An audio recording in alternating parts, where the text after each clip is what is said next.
সময়টা ছিল 2014। আমি তখন ক্লাস 4-এ পড়তাম। স্কুল থেকে গরমের ছুটি হয়েছে 1 সপ্তাহ। তো বাড়িতে গিয়ে মাকে বললাম, মা গরমের ছুটি হয়েছে 1 সপ্তাহ, চলো না মামা বাড়ি যাই। মা বলল, মামা বাড়ি যাবি? ঠিক আছে, তোর বাবাকে গিয়ে বল। আব্বুকে গিয়ে বললাম, আব্বু গরমের ছুটি হয়েছে 1 সপ্তাহ, মামা বাড়ি যাব। আব্বু বলল, ঠিক আছে যা, খুব তাড়াতাড়ি চলে আসি। আম্মু বলল, আজকে তো বৃহস্পতিবার, কালকে যাস, কালকে শুক্রবার আমি ডাক্তারের কাছে যাব, ওখানে গিয়ে ওষুধ নিব, ওই সময় তোকে তোর মামা বাড়ি দিয়ে আসবো। আমি খুশিতে তাড়াতাড়ি ব্যাগ গুছিয়ে নিলাম। পরের দিন সকালে মামা বাড়ি যেতে হবে। মামাদের বাসা আমাদের বাসা থেকে খুব বেশি দূরে নয়, 20 টাকা ভাড়া লাগে। আম্মু ডাক্তারের কাছে ওষুধ কিনে আমাকে মামা বাড়ি দিয়ে আসে। আম্মু চলে আসে। দিনটা ভালোই কাটছিল। মামা বাড়িতে গিয়ে আমার অনেক ভালো লাগে। আমরা এক ব্যাচে কয়জন ছিলাম, আমি, আমার মামাতো ভাই, মামাতো বোন, সবাই মিলে খুব মজা করি। মাঝখানে একটা দিন চলেও গেল। রবিবার সকালে আমরা খাওয়া দাওয়া শেষ করে বাড়ির পেছনে খেলা করছিলাম। হঠাৎ করে আব্বু এসে বলল,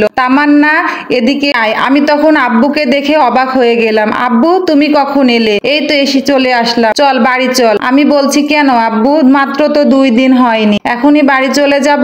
আব্বু বলল, তোকে ছাড়া বাড়িটা ফাঁকা ফাঁকা লাগে, ভালো লাগে না, তুই আমার সাথেই চল, বাজার করে ওই দিক দিয়ে বাসায় চলে যাব। ওই দিন ছিল রবিবার, হাটের দিন। রবিবারে আমাদের ওখানে হাট বসতো। আমিও জেদি বাচ্চা, না বাবা আমি যাব না, তুমি চলে যাও, আমি কয়েকদিন পরে যাব। আমার আব্বুর মুখটা কেমন যেন ভারী হয়ে গেল। আমাকে 20 টাকা হাতে দিয়ে বলল, আচ্ছা তুই কিছু কিনে খা। তাই বলে বেশিক্ষণ আর দাঁড়ালো না, আব্বু বাড়ির দিকে রওনা দিল। আমি ভাবলাম, কি হলো আব্বুর, হঠাৎ মন খারাপ করে চলে গেল? ভেবেও আর ভাবলাম না, তাড়াতাড়ি ওদের সাথে গিয়ে আবারও খেলায় যোগ দিলাম। দুপুর বেলায় খাওয়া দাওয়া শেষ করে মামার রুমে গেলাম টিভি দেখতে। টিভি দেখছি, কিন্তু আমার মনে কোনো শান্তি হচ্ছে না। চোখ দিয়ে কেন জানি মনে হচ্ছে পানি পড়ছে, পরানটা উতালা লাগছে খুব। জানি না কেন এমন হচ্ছে। রুম থেকে একবার বের হচ্ছি, আবার রুমে ঢুকছি, আবার মামাতো ভাই বোনদের সঙ্গে টিভি দেখ, তবুও আমার কেন জানি ভেতরে ভেতরে অস্থির লাগছে। চোখ দিয়ে এমনি এমনিই পানি পড়ছে। মনের ভেতরে কোনো কিছুতেই কোনোভাবে আমি শান্তি পাচ্ছি না। হঠাৎ করে কে জানি আমার আন্টির ফোনে ফোন দিল। ফোন দেওয়ার পর 4-5 জন মিলে কি যেন ফিসফিস করে বলছে। আমার কাছে মনে হচ্ছে ওরা আমার কাছে কিছু লুকোচ্ছে। আন্টি এসে বলল, চল তাড়াতাড়ি তোদের বাসায় চল, তোর আব্বু খুব অসুস্থ।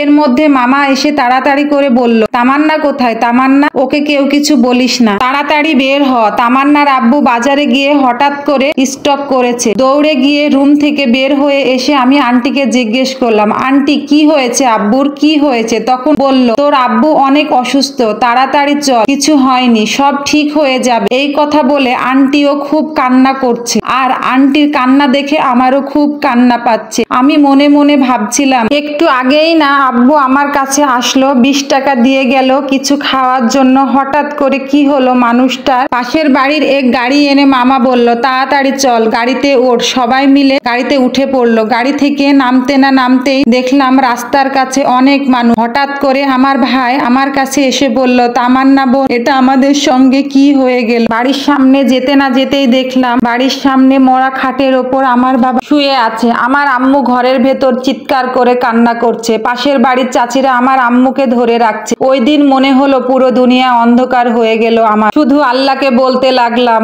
আল্লাহ এটা কি হয়ে গেল আমাদের সাথে? এত কম বয়সে আব্বুকে হারালাম, আমরা সবাই এতিম হয়ে গেলাম। এগুলো বলছি আর কান্না করছি। অল্প বয়সে বাবাকে হারিয়ে ফেললাম। আর এই সম্পূর্ণ গল্পটা একটি আপুর জীবন থেকে নেওয়া।